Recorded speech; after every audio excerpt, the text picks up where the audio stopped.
So, hi guys! Good morning! Kumusta kayong lahat? Lalong-lalo na sa mga EDSI fans na I believe sa puntong ito ay okay naman na. 'Di ba? Lalo na nung nakita natin ang pasabog ni Beyonce. Oy, may panyulok ang Ferzan. Okay. So, it's a happy anniversary indeed. So, ngayon, tayong mga EDSI fans, relax lang, kalma lang, at maghintay lang tayo kung ano ang mga magaganap sa mga susunod na araw. Syempre, hindi tayo dapat kabahan dahil okay na. Anyways, bago ang lahat, don't forget to support and subscribe Kuya Val Santos Matubang at Aid na Vlog Kalinga Prab. At sa lahat ng Team Kalingap, syempre guys, salamat sa support at pagmamahal nyo sa aming mga Kalingap reactors. So, ito na nga. So, kagabi, meron akong natanggap na magandang balita, syempre, news update. Ayun na nga, everything is okay and isa na rin yung pa-surprise ni Beyonce. Pero I think it's not a surprise at all kasi nga nakalat na yung new look na yun ni Beyonce. In fairness, ang pretty naman, may pa-curly-curly pa ang Ferzan. Oh, diba? Ay, New Year, new hair. Ganon ang atake ni Beyonce. Anyways, sa mga fans ngayon ng EDSI, syempre, kumbaga yung mga nakarang araw na medyo mabigat yung mga nararamdaman natin, medyo naapektuhan kasi, normal lang yon. Pero ngayon naman ay nakangiti na, happy na. Gano'n naman talaga ang tunay na relasyon. Hindi puro kilig, may mga ano pa din, 'di ba? Ang mahalaga ay maayos na. Ang mahalaga ay they are both open na maayos at mapag-usapan ang mga bagay-bagay. Ang mahalaga ay binaba nila yung pride nila. At mag-uusap sila ganon. So, ayun yung maganda.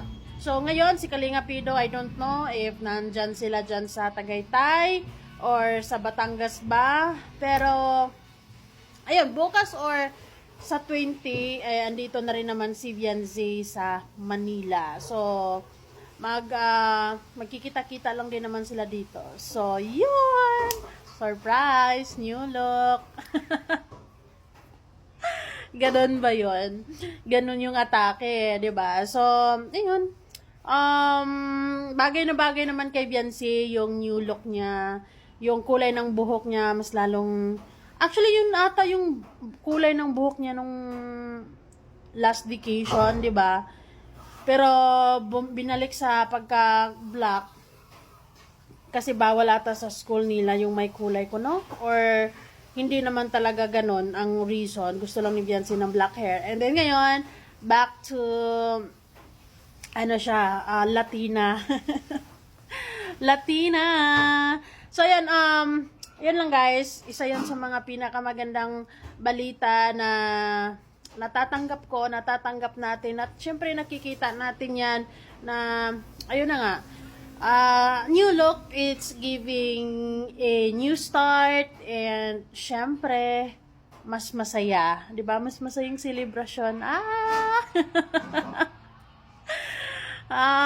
Kalinga Pido, kalma. Yung bebe mo, mas lalong gumanda. Ganon ang atake, no? Pagka nagkatampuhan, yan, mas malalong magpaganda. Ay, ganon ba yon? Anyways.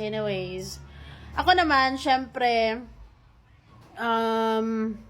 kahit nung mga nakarang araw ay napapaisip ako. Pero of course, gusto ko, nangingibabaw sa puso ko na mapag-usapan nila ang mga kung ano mang mga kailangan pag-usapan at kung ano mang kailangang i-settle, 'di ba?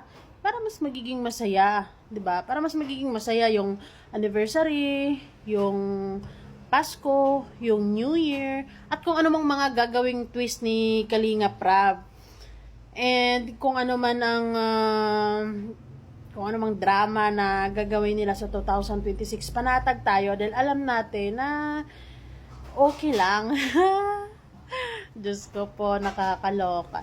So, yun, yung ano naman, kung pag-usapan natin yung new look na yun ni Beyonce, talaga namang, baka si Kalinga Pido ay mapatitig. Mapatitig. Ay, Diyos ko po. Ayun, maganda naman talaga. Sobrang pretty. Hindi ko lang sure kung ano bang baka, syempre, anniversary nila yun. 'Di ba? Syempre, may ano yun, aayusan pa si Beyonce nun. And yung hair color niya, yun na yun. Yun na yung ano, yun na yung new, ano niya, new hair. So, di natin sure kung sa anniversary ay, i-ano lang yun, straight lang, or ikulot-kulot. Pero bagay kasi kay Beyonce yung kulot-kulot. Yung wavy lang, di ba? And, bahala na.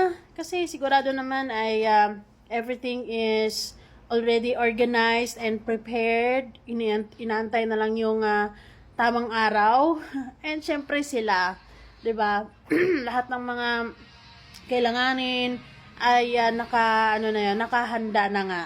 So, ang gagawin na lang nating mga fans ay maghintay, relax lang at enjoy, 'di ba? At yung mga marathoners diyan, go lang. Ayun, tuloy lang ang pagmamarathon sa part 93 or the rest of the episode ng EDC. And then yung iba naman is nakapost din sila sa mga videos ni Kalingap Ido. So, yun naman, ang mahalaga ay okay na tayo ngayon. Ay, nako, nakakaloka. See? Imagine niyo yun kung naiisip lang natin ng ganon. There's no yet confirmation what's really going on, this and that, tamang ano lang, pero ganun tayo ka affected. Pero yun na nga, I am willing to take a risk, like 101%. Kung sakali man, may mga bagay talaga na sinabi nga ay gusto mo natin, pero kung hindi talaga yun ang will ni Lord, wala tayong magagawa, 'di ba? But hindi naman ganon. Laban pa din. Ilalaban yan kasi mahal naman nila yung isa't isa. May mga pagkakataon talaga kahit nga sa mag-aasawa, 'di ba? Kahit ilang taon na ay